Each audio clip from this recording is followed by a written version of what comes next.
Hey, I saved Donnie for last and I think he came out best. First step, as usual, I soak him in some recently boiled water and then take him apart, all the pieces that would come apart.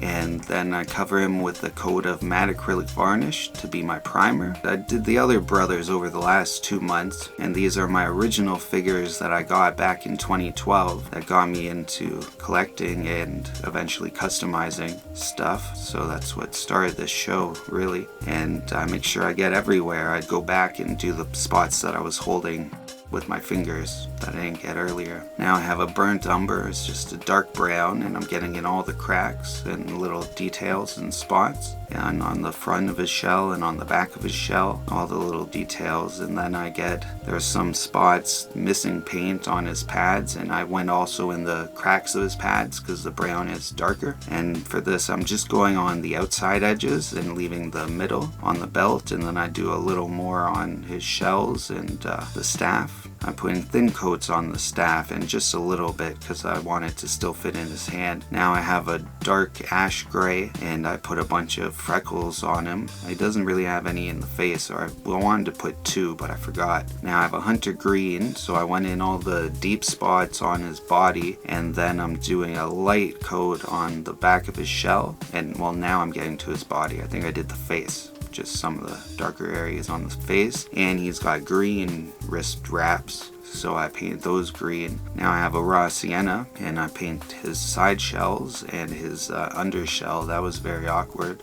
It was awkward doing it, and then it was more awkward because it was on camera. It was like, it's a weird spot to be painting. Anyway, then I dry brush on his pads, and I accidentally got some on his skin, and I liked it, so I got it all around in different spots of his skin, the raw sienna. And I think that's what really made him stand out against the rest. And then I dry brush a little on the back of his shell and on the front of his shell as well, and even a little bit on the belt and the staff, just to get a little bit different colors and texture, and a little bit on his face because I did on the rest of his skin.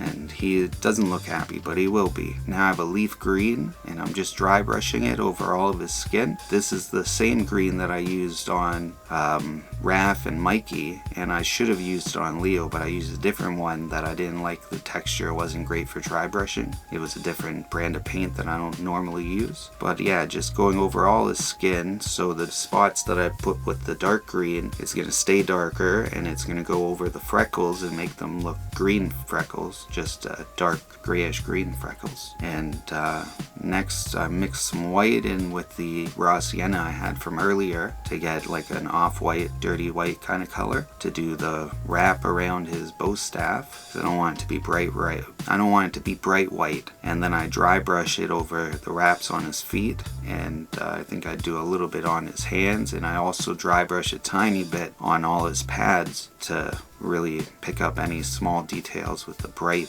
light color. That's his staff. That's color of the staff. Now I have a daffodil yellow, and it's just a light pale yellow, and it's going to go over everything with a light dry brush and pick up all the details and make everything pop out and look cool. But yeah, it works on his skin, it works on the brown, it works on the white, it works on the gray. Well, there is no gray, it works on the green is what I meant to say. Now I'm doing some little tiny details. He's got rivets on the back of his belt there that I do with a gold and a toothpick, and then I cover everything with the matte acrylic varnish once again to seal it all up. And now that it's sealed, I can go in with a black wash, and it's just like 70% water, maybe 65% water, and the rest is black acrylic paint. And I'm just getting in all the details, and can go over everywhere, and it'll just fall into the details because there's so much water, and then you have to leave it dry, and then it'll mostly be in all the cracks and stuff. And then to make it kind of match and to make it not look like shiny plastic, I go with purple over his bandana. And Leo, I think because the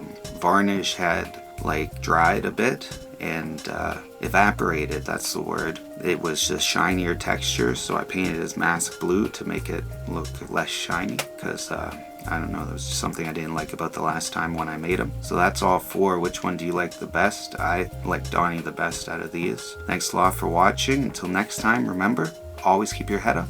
Peace.